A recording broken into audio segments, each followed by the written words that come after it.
Bom dia, tudo bem? Vamos aí dar continuidade ao conteúdo. Espero que vocês tenham ido bem nos exercícios da aula anterior. A correção está lá disponível no site da escola. Quem não conseguiu corrigir, por favor, corrija para ver se você está conseguindo assimilar legal as ideias que estão sendo passadas, tá?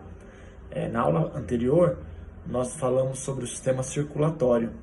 E hoje a gente vai dar continuidade sobre esse tema, tá? Vendo sobre mais algumas coisas desse sistema para que a gente conclua essa parte do conteúdo. Hoje é a aula 8, que fala sobre o sistema circulatório 2. É a continuação, basicamente, desse tema, né? Então, vamos lá. Nas aulas anteriores, nós vimos sobre os processos de sístole e diástole, que é o que resulta nos batimentos cardíacos.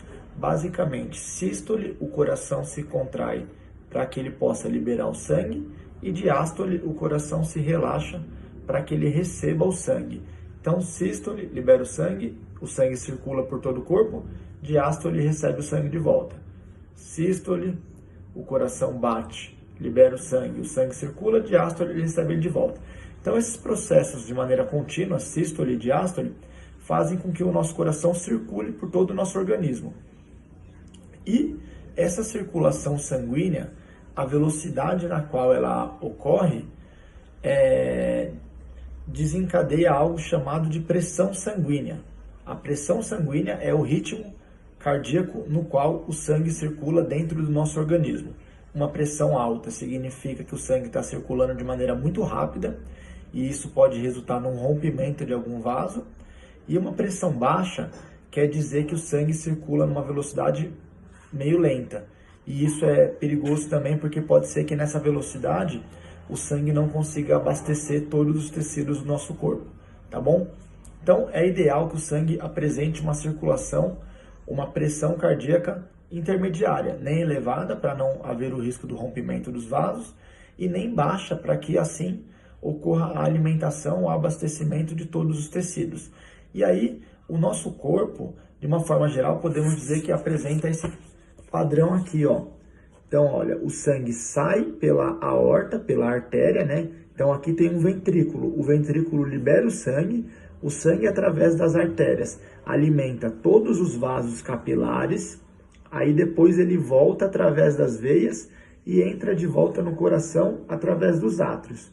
Ventrículo, artéria, capilares, veia, átrio. Isso é um ciclo que vai ocorrendo de uma maneira constante, fazendo com que todo o nosso organismo receba todos os nutrientes necessários para que ele se mantenha vivo, como oxigênio, carboidrato, minerais, proteínas, etc. E também para que todo o corpo possa liberar os seus resíduos, como gás carbônico e todas as demais excretas, tá bom?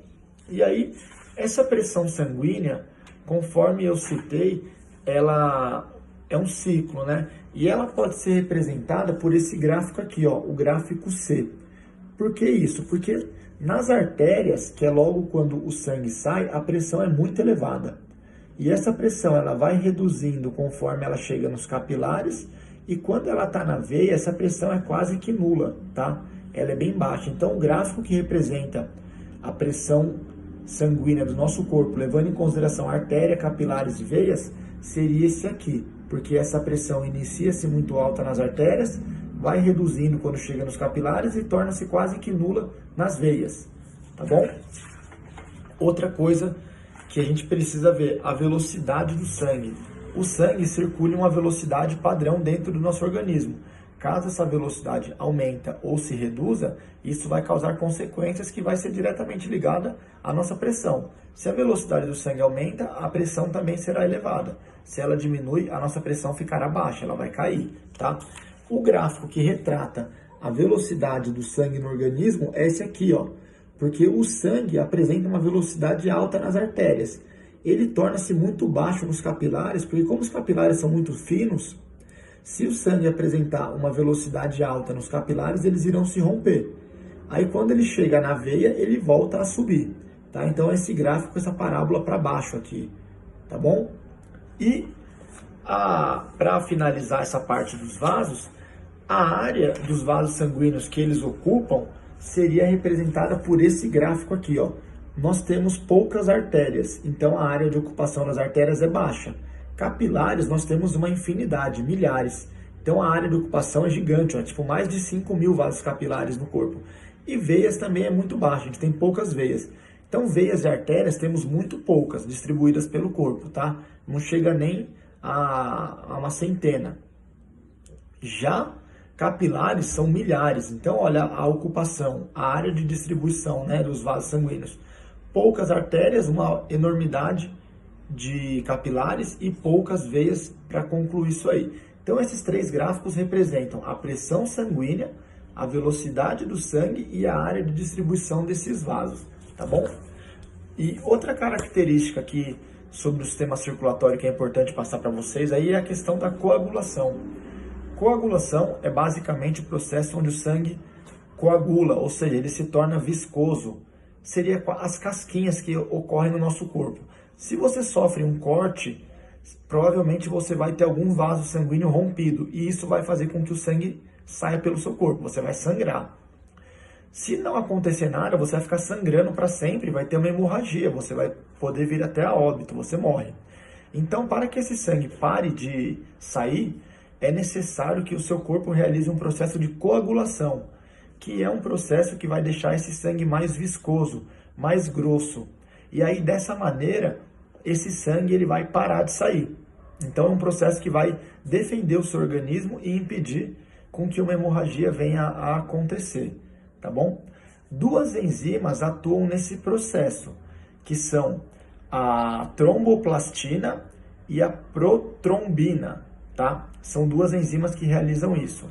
Desculpa, é a tromboplastina e a trombina, tá? E essas enzimas, elas vão gerar duas substâncias calcificadoras, substâncias que vão começar a deixar o sangue mais viscoso. A tromboplastina gera uma substância chamada prototrombina.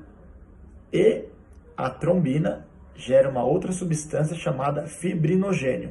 A ação dessas quatro estruturas de maneira conjunta vão fazer com que o seu sangue coagule, se torne mais viscoso e pare de vazar, impedindo assim uma hemorragia.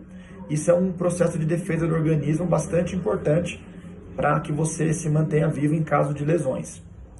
E esse processo só deve ocorrer em caso de corte, em caso de uma ruptura de algum vaso, porque se esse processo ocorrer com os nossos vasos sanguíneos estando todos ok, vai acontecer o seguinte, o sangue vai ficar grosso, viscoso, porém não há nenhuma lesão ali para impedir que exista a necessidade de impedir o vazamento. O sangue estando viscoso, com todos os meus vasos estando ok, é perigoso com que o sangue tenha dificuldade de circular, porque o sangue estando muito grosso, ele não vai conseguir passar muito bem pelos vasos sanguíneos.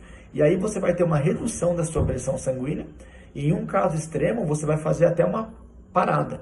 O sangue para de circular, porque está tão viscoso esse sangue, que o coração não está dando conta de bombear ele. E aí você morre, é uma parada cardíaca, tá? Então é importante que esse processo só ocorra em caso de lesão. Só é vantajoso com a lesão.